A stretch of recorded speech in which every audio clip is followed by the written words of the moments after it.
అదే RTV app వార్తల్ని క్షణాల్లో చదివే అవకాశం ఉంటుంది. ఒక న్యూస్ పేపర్, ఒక టెలివిజన్ ఛానల్ మీ చేతుల్లో ఎప్పుడూ ఉంటాయి. ఆర్మూర్ ఎమ్మెల్యేగా గెలిచిన తర్వాత బడులు అన్ని బాగు చేస్తానని చెప్పాడు. చెప్పిన మాట నిలబెట్టుకున్నాడు ఆర్మూర్ ఎమ్మెల్యే పైడి రాకేష్ రెడ్డి. మనతో ఉన్నారు, వారిని అడుగుదాం. ఇప్పటికే ఆర్మూర్లోని బాలికల పాఠశాల స్కూల్లో అది సాంస్కృతిక స్టేజ్, దాంతోపాటు బాలికలకు వసతి ఏదైతే వాష్రూమ్స్ ఉన్నాయో వాటన్నింటి కూడా రెడీ చేశారు. మరిన్ని స్కూళ్ళు ఎప్పటి వరకు పూర్తయితే అనే అంశానికి సంబంధించి వారిని అడుగు. సార్ చెప్పండి, ముఖ్యంగా ఇప్పటికే మీరు అన్నమాట నిలబెట్టుకున్నారు. బాలికల కోసం వాష్రూమ్స్ కరువు ఉన్నాయి, మొత్తం 700 స్కూళ్ళలో వాష్రూమ్స్ లేవు అని చెప్పి మీరు చెప్పిన పరిస్థితి. మీరు అన్నమాట నిలబెట్టుకున్నారు. ఇప్పటివరకు ఎన్ని పూర్తయ్యాయి, ఇంకెన్ని పూర్తయ్యావు? ఇప్పుడు నేను అన్నమాట నిలబెట్టుకుంటాం అనేది ఎందుకంటే ప్రజాప్రతినిధులుగా మా బాధ్యత. ఎందుకంటే ప్రజలకు ఏ వాగ్దానాలు చేసి తెస్తున్నామో, ప్రజల పన్నులతో జీతాలు తీసుకుంటున్నాము మేము కానీ, అధికారులు కానీ, ప్రభుత్వాలు కానీ అందరు ఈ రకంగానే ఉంటే మళ్ళీ ఇట్లాంటి బాలికలు ఇబ్బంది పడే అవసరం రాదు.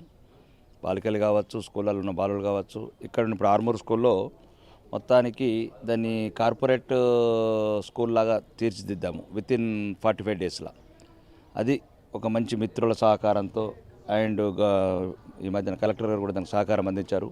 అంటే చేసే వాళ్ళు ఉంటే నాయకులు, అధికారులు కూడా మంచి వాళ్ళు ఉంటారంటానికి ఇప్పుడున్న నిజామాబాద్ కలెక్టర్ గారు నిదర్శనం. కాబట్టి ఇట్లా నా నియోజకవర్గంలో 174 స్కూళ్ళు ఏవైతున్నాయో ప్రతి స్కూల్ని ఈ రకంగానే తయారు చేస్తా. గవర్నమెంట్ కూడా ఈ మన ఊరు మన బడి ఇంతకుముందు ఉన్న ప్రభుత్వం 7,000 కోట్లు అలాట్ చేసి 3,000 కోట్లు శాంక్షన్ చేసి 1,500 కోట్ల అవినీతి చేసి ప్రజల సొమ్ము ఎవడు దొరికితే వాడు రాజకీయ నాయకుడు కావచ్చు, వాడు ఆఫీసర్లు కావచ్చు, మొత్తం అవినీతికి సగం అయిపోతుంది. సరైన సమయంలో కాంట్రాక్టర్ కూడా చాలామంది మంచి వాళ్ళు ఉన్నారు, వాళ్ళకి సరైన టైంలో బిల్లు ఇవ్వకపోవడం వల్ల ఇవన్నీ వ్యవస్థలు లోపాలు.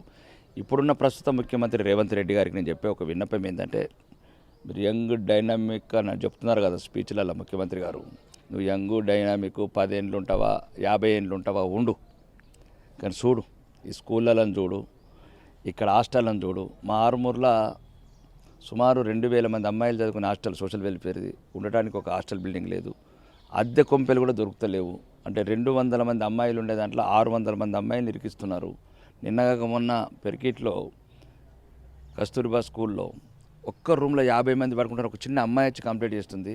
ముఖ్యమంత్రి గారు, నీ పదవి మీద ఆశ కొద్దిగా 10 ఏళ్ళు పెంచుకుంటావా 50 ఏళ్ళు పెంచుకుంటావా, మీ కాంగ్రెస్ ప్రభుత్వం ఏదైనా పెంచుకోండి, కానీ ఫస్ట్ ప్రజలకు సంబంధించిన కనీస విద్య, వైద్యము, ఇక వైద్యము చెప్పాలంటే ఇబ్బందికరం మీకు. ఎందుకంటే మా హాస్పిటల్లో సరైన డాక్టర్స్ లేరు, సరైన స్టాఫ్ లేరు, మిషనరీస్ లేవు, సిటీ స్కాన్ లేవు, ఎటువంటి మిషనరీస్ లేవు, మెడిసిన్ లేదు. నిన్న మాత్రం 265 కోట్లు కొట్టేసుకొని పోతున్నావు నువ్వు. 225 కోట్లు కొడంగల్ తీసుకొని పోతున్నావు. ఇంతకుముందేమో గజ్వేలి, సిద్దిపేట, సిరిసిల్ల, ఇప్పుడేమో చెవులు. మళ్ళీ మాకు ఒక రకమైన ఇబ్బంది ఉంది 2 నెలల నుంచి. ఖమ్మము, నల్గొండ, మహబూబ్ నగరు. నిన్నగాక మొన్న 2,945 కోట్లు కొట్టుకపోతుంది కొడంగలు అని. అదే మా ప్రాజెక్టులు 2 నెలల నుంచి తిరుగుతున్న సెక్రటరియట్ మంత్రి దగ్గరికి, ఉన్న ప్రాజెక్టులను కూడా ఆపేశారు మీ కాంగ్రెస్ ప్రభుత్వము. కాబట్టి చెప్తున్నా, ఇట్లా చేసి మళ్ళీ మా నిజామాబాద్ జిల్లాని మళ్ళీ అభివృద్ధిలో వెనుకకు నెట్టకండి. ఇక్కడున్న పరిస్థితులు 30-40 ఏళ్ళ కింద మా బిడ్డలు ఏ రకంగా అయితే త్యాగాలు చేశారో మళ్ళీ మా బిడ్డలు ఆ త్యాగాల వైపు పురుగొల్పకండి. ఇంతకుముందు మీరు అన్నారు కదా, ఆర్మూర్ కొడంగల్ ఎలా అయితే అభివృద్ధి చేసుకున్నారో మాకు ఆర్మూర్ కూడా ఆర్మూర్ అభివృద్ధి డెవలప్మెంట్ కోసం కార్పొరేషన్ కూడా ఏర్పాటు చేయాలి, మా ఆర్మూర్ను డెవలప్ చేయాలి. అక్కడ 295 కోట్లు తీసుకుపోతే మీ ఆర్మూర్కి ఏం చేస్తారు? అదే చెప్తున్నాను నేను. చెప్పడానికి ప్రజలను జాగృతం చేయడానికి ఆర్మూరే కాదు, తెలంగాణ వ్యాప్తంగా, ముఖ్యంగా ఉత్తర తెలంగాణలో ఉన్న తెలంగాణ ప్రజలు ఈ రోజున్న ఈ నాయకత్వం ఎవరైతే ఉన్నారో స్వార్థపూరితమైన నాయకుడు ముఖ్యమంత్రి అయిండు. స్వార్థం తప్ప ఒంట్లో ఏం లేదు. ఇప్పటివరకు 3,000 కోట్లు కొడంగల్కి తీసుకెళ్ళాడు. మళ్ళీ 225 కోట్లు సుమారు ఒక గంట లోపల శాంక్షన్ చేసుకున్నాడు. ఖమ్మంలో ఉన్న మంత్రులు ఇష్టం ఉన్నట్లు, నల్గొండలో ఉన్న మినిస్టర్ ఒక మంత్రిగా అయితే మొదటి బాట నిలబెట్టుకున్న 100 కోట్లు. ఇప్పుడు ఫస్ట్ తెలంగాణ ప్రజలకు, ఉత్తర తెలంగాణ ప్రజలకు ప్రత్యేకంగా తెలాల మనం ఏ రకంగా దోపిడీకి గురవుతున్నాం ఈ దక్షిణ తెలంగాణ నాయకుల వల్ల. దాని మీద శ్వేతపత్రం రిలీజ్ చేయాలి మొదలు. ఈ 2 నెలల్లో ఎక్కడ ఏ ప్రాజెక్టులకు ఎంత శాంక్షన్ చేశారు. కాబట్టి మా నిధులు, మా నీళ్లు, మా నియామకాలు. నిధులు కొడంగల్, ఖమ్మం, నల్గొండ, మహబూబ్నగర్ తీసుకెళ్తున్నారు. నియామకాలు దక్షిణ తెలంగాణ తీసుకెళ్తున్నారు. ప్రతిదీ దక్షిణ తెలంగాణనే. ఖమ్మం నుంచి 3 మంత్రులు, నల్గొండ నుంచి 2 మంత్రులు, మహబూబ్ నగర్ నుంచి ముఖ్యమంత్రి గారు. అంటే మా జీవితాలలో మొత్తం వీళ్ళ వల్లనే ఈ ప్రత్యేక ఉద్యమాలు కావచ్చు, ఇవన్నీ ఇట్లాంటి స్వార్థపూరిత రాజకీయ నాయకుల వల్ల, ఇప్పుడున్న ప్రస్తుతం ముఖ్యమంత్రి, ఈ మంత్రుల వల్లనే ఈ ప్రత్యేక ఉద్యమాలు రావుతున్నాయి. 1 మంత్ అవుతుంది ఇన్ఛార్జ్ మంత్రిని బతిమలాడబట్టి. ఇక్కడ మాకు మహాత్ముడు కలలు గన్న గ్రామ స్వరాజ్యంలో 40 గ్రామ పంచాయతీలు, 80 పల్లెలల్లో 40 గ్రామ పంచాయతీ బిల్డింగ్లు, ప్రథమ పౌరుడు స్థానిక ప్రజాప్రతినిధులు కూర్చోవడానికి స్థలము లేని పల్లెలల్లో government of India central government funds ఉన్నాయి, ఎన్ఆర్ఈజెస్ ఫండ్స్ ఉన్నాయి. మేము గ్రామ పంచాయతీలకు శంకుస్థాపన చేసుకుంటామంటే ఇక్కడ మా ఆర్మూర్ మీద పగబట్టిండు ఇప్పుడున్న ముఖ్యమంత్రి.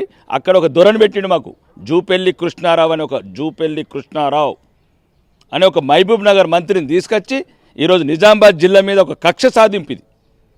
ఎందుకు కట్టుకోవద్దు మిస్టర్ ఇన్ఛార్జ్ మంత్రి గారు, ఎందుకు కట్టద్దు ముఖ్యమంత్రి గారు? ఏం లేమా మా కోట్లు వేయలేదు, మీ కోట్లు వేసినట్లు, మీ కోట్లు వేసినట్లు మా కోట్లు వేయలేదు. మా ప్రజల ఓటుకు విలువ లేదా, లేకపోతే నీ కొడంగల్ ఓటుకే విలువ ఉందా? మీరన్న ఓడిపోయిన ముఖ్యమంత్రులు, మాజీ ముఖ్యమంత్రి కామారెడ్డి ఓడిపోయిండు, ఇప్పుడు కూడా మీరు కామారెడ్డి ఓడిపోయారు. మేము గెలిచిన ఎమ్మెల్యేలం, మీరన్న ఒక దగ్గర ఓడిపోయారు. ప్రజలు తిరస్కరించారు మీ ఇద్దరిని, ప్రతిపక్ష నాయకుని తిరస్కరించారు, మిమ్మల్ని కూడా తిరస్కరించారు.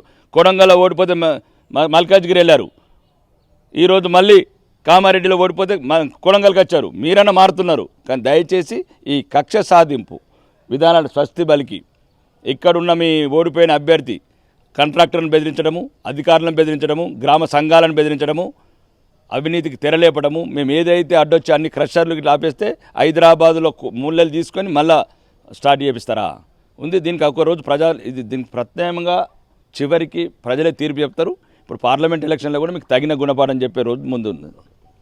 మొత్తంగా చూసుకోవచ్చు, ఇచ్చిన మాట నిలబెట్టుకున్నాం. మా ఆర్మూర్ నియోజకవర్గంలో 174 పాఠశాలలు ఉన్నాయి. బాలికలకు వసతి ఏదైతే వాష్రూమ్స్ లేని పరిస్థితి ఉంది, అందులో భాగంగా మేము ఇచ్చిన మాట ప్రకారం 5 పాఠశాలలు మొట్టమొదటిగా పూర్తి చేస్తాం. అదేవిధంగా రాష్ట్రంలో ఉత్తర తెలంగాణ దగా పడుతుంది, దక్షిణ తెలంగాణ నాయకుల వల్లనే ఉత్తర తెలంగాణ దగా పడుతుంది. ఖచ్చితంగా దక్షిణ తెలంగాణలో ఎలాంటి నిధులు తీసుకెళ్తున్నారో ఉత్తర తెలంగాణలో మా జిల్లాలను కూడా అభివృద్ధి చేయాలి. మా ఆర్మూర్ నియోజకవర్గానికి వచ్చే ఫండ్స్ కూడా తీసుకొచ్చే వరకు కూడా పోరాటం చేస్తామని చెప్పి ఆర్మూర్ ఎమ్మెల్యే పైడి రాకేష్ రెడ్డి చెప్తున్నారు. ఇది ఇక్కడ పరిస్థితి. కెమెరా పర్సన్ అజీమ్తో గంగారెడ్డి, RTV నిజామాబాద్. మరిన్ని వీడియోస్ కోసం ఛానల్ ని సబ్స్క్రైబ్ చేయండి, లేటెస్ట్ అప్డేట్స్ కోసం వాట్సాప్ ఛానల్ ని ఫాలో చేయండి అండ్ లింక్ డిస్క్రిప్షన్ లో ఉంది.